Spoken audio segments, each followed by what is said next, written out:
अस्सलाम वालेकुम viewers, rich Pakistan का नया एपिसोड लिए मैं हूं आपका मेज़बान अब्दुर्रहमान। आइए डिस्कस करते हैं आज की दो इंटरेस्टिंग न्यूज़। खैबर पख्तूनख्वा में नई मोटरवे बनाने का ऐलान किया गया है और ये मोटरवे सियाहत के लिए और चाइना के साथ लिंक के लिए बहुत अहम है।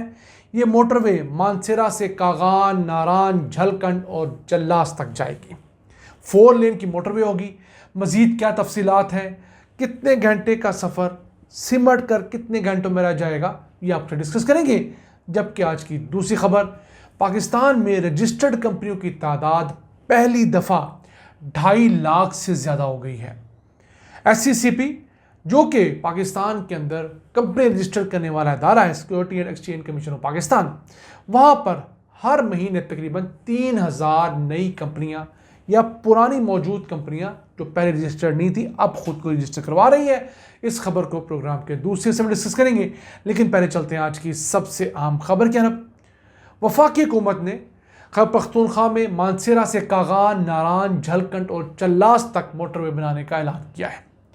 235 किलोमीटर तवील ये मोटरवे 4 लेन्स पर मुश्तमिल होगी और इसका फ़ायदा ये होगा कि मानसेरा से चल्लास तक इस वक्त गर्मियों में जो फासला 7 घंटों में कवर होता है, इस मोटरवे की तामीर के बाद वो 2 से 2.5 घंटों में तय हो जाया करेगा।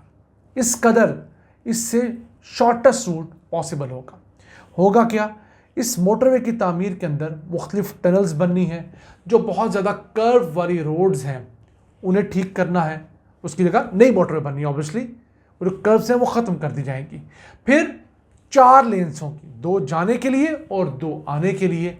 इसके साथ साथ इस मोटरवे के ऊपर नो लैंड स्लाइडिंग जो है उसको प्रॉपरली मैनेज किया जाएगा, लैंड स्लाइडिंग भी नहीं होगी और इसे एक टूरिज़्म कॉरिडोर के तौर पर बनाया जाएगा। ऐसी मोटरवे जो हमारे खैबर पख्तूनख्वा और इसके अलावा दीगर इलाकों के अंदर गर्मियों के साथ साथ सर्दियों के अंदर भी टूरिज़्म को प्रमोट करेगी। इस वक्त होता ही है कि चल्लास और नारान, कागान वगैरह के जो इलाके हैं वो गर्मियों में अच्छे खासे टूरिस्ट देख लेते हैं, लेकिन सर्दियों में वहाँ पर टूरिज़्म ख़त्म हो जाता है।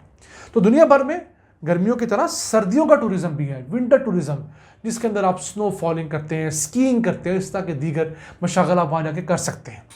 अब पाकिस्तान जैसा मुल्क जिसके अंदर लोकल टूरिज़्म बहुत है, डोमेस्टिक टूरिज़्म, पाकिस्तान में हर साल 5 करोड़ सयाह मुल्क के अंदर टूरिज़्म के लिए जाते आते हैं।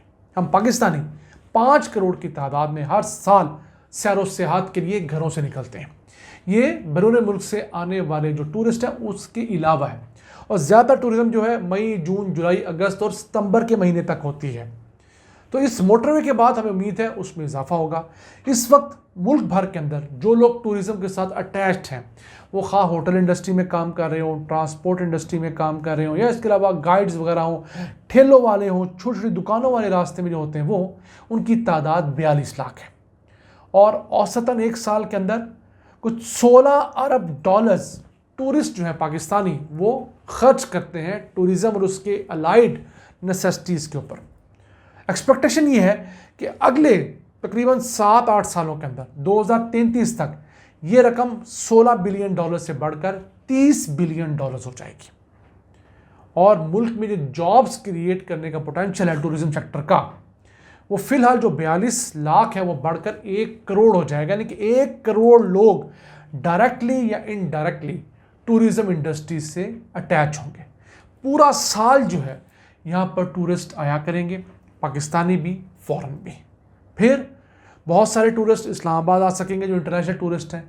वहाँ से मोटरवेज़ के नेटवर्क के ज़रिए मौजूदा हज़ारा मोटरवे और फिर ये अगली जो ये मानसेरा वाली मोटरवे, इसके ज़रिए हमारे नदरन एरिया तक बआसानी पहुँच सकेंगे और पाकिस्तान के लिए एक विन विन पोजीशन है।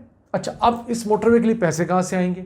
हुकूमत के पास तो है नहीं, ना वफाकी के पास, ना सुबह ये अफोर्ड करती, क्योंकि ये चूँकि पहाड़ों में मोटरवे बननी है तो इसके कम से कम 1 किलोमीटर के ऊपर 3 अरब रुपए लागत आनी है पाकिस्तान के हिसाब आजकल से हम करें तो ये कोई 700-800 अरब रुपए का मंसूबा है। फंड जिसके लिए हुकूमत कोशिश कर रही है सऊदी फंड फॉर डेवलपमेंट से अरेंज करने का। कुछ पैसे वहाँ से लिए जाएंगे, कुछ दीगर डोनर एजेंसी से पैसे लिए जाएंगे और फिर इस मोटरवे के ऊपर टोल टैक्स लगाकर इस मोटरवे के वो कर्जे और बाकी चीज़ें अदा की जाएंगी। या हमारे वो नाज़रीन जो हैदराबाद सखर मोटरवे का दुख रखते हैं, हम उनके साथ हैं। वो मोटरवे बननी चाहिए। लाहौर भावल नगर मोटरवे की बात की जा रही है, वो बननी चाहिए।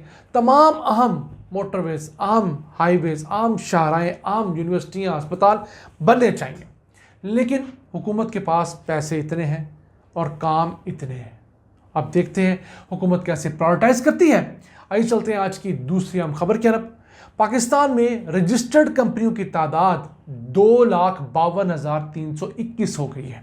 ये तादाद पाकिस्तानी तारीख में पहली मर्तबा 2.5 लाख को क्रॉस की है। हाईएस्ट तादाद है। SCCP के पास ये कंपनियां रजिस्टर हो चुकी हैं। और फिर सिर्फ अप्रैल 2025 में 2,956 नई कंपनियां खुद को रजिस्टर करवा चुकी हैं। अब ये साइन किस चीज़ का है? ये साइन है कि पाकिस्तान के अंदर अब इलीगल काम करना वैसे मुमकिन नहीं रहा।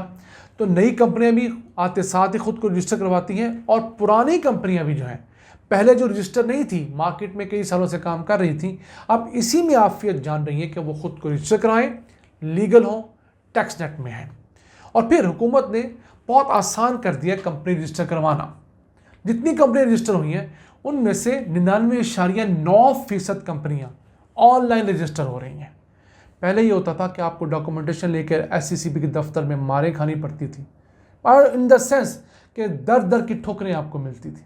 अब आपको किसी अफसर के पास जाने की ज़रूरत नहीं, अपने घर अपने दफ्तर से बाहर कदम रखने की ज़रूरत नहीं है। ऑनलाइन आप तमाम का तमाम डाटा लेते हैं, अपना डाटा पुट करते हैं, ऑनलाइन ही फीस सबमिट करवाते हैं और अपनी कंपनी रजिस्टर करवा लेते हैं। अब सबसे ज़्यादा जो कंपनियां पाकिस्तान में रजिस्टर हो रही हैं वो IT और ई-कॉमर्स की हैं। सॉफ्टवेयर हाउस रजिस्टर हो रहे हैं। सिर्फ अप्रैल में 584 IT सॉफ्टवेयर की कंपनियां, ई-कॉमर्स की कंपनियां रजिस्टर हुई हैं। दूसरे नंबर पर ट्रेडिंग करने वाली कंपनी है जिनकी तादाद 402 है। तीसरे नंबर पर आती है मुख्तलिफ सर्विसेज मुहैया करने वाली कंपनियां, वो 363 हैं। फिर रियल एस्टेट चौथे नंबर पर चला गया है। पाकिस्तान में रियल एस्टेट सेक्टर उतना नहीं बूम कर रहा, तो वो सिर्फ 255 कंपनियां आई हैं। अभी बहुत पोटेंशियल है। जो ठेकेदार हैं, जो घर बनाते हैं, इनके ऊपर भी कदगन होनी चाहिए कि जो ठेकेदार रजिस्टर हो वही सिर्फ घर बनाए।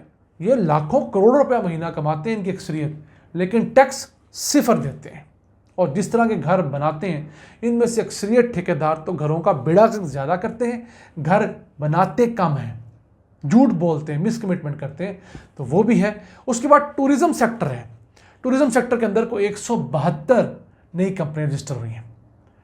रजिस्टर होने वाली नई कंपनियों में को 92 कंपनियां ऐसी भी हैं जिनके अंदर फॉरेन इन्वेस्टमेंट आई है। तो ये एक अच्छा ट्रेंड है पाकिस्तान के अंदर। हर महीने इन हालात में भी अगर 3000 कंपनियां औसतन रजिस्टर हो रही हैं और हर साल को 36,000 नई कंपनियां खुद को लीगलाइज कर रही हैं, तो पाकिस्तानी हुकूमत को चाहिए इनको सपोर्ट करें, इनको टैक्स नेट में लेकर आएँ, इनकी मुश्किलात भी हल करें। सिर्फ टैक्स पे फोकस ना करें, उनकी डिमांड्स जानें, जितनी पूरी की जा सकती है उनको पूरी करें। ईज़ ऑफ डूइंग बिजनेस को प्रमोट करें, तभी पाकिस्तान के अंदर एक बिजनेस एनवायरनमेंट, या जिसे हम फ्रेंडली बिजनेस एनवायरनमेंट कहते हैं, वो फ़रोग पाएगा। ये था आज का एपिसोड। हमें उम्मीद आपको पसंद आया होगा। अपनी सजेशंस, अपनी आरा से हमें आगाह रखा करें। अपने मेज़बान अब्दुल रहमान को इजाज़त दीजिए। अल्लाह निगहबान।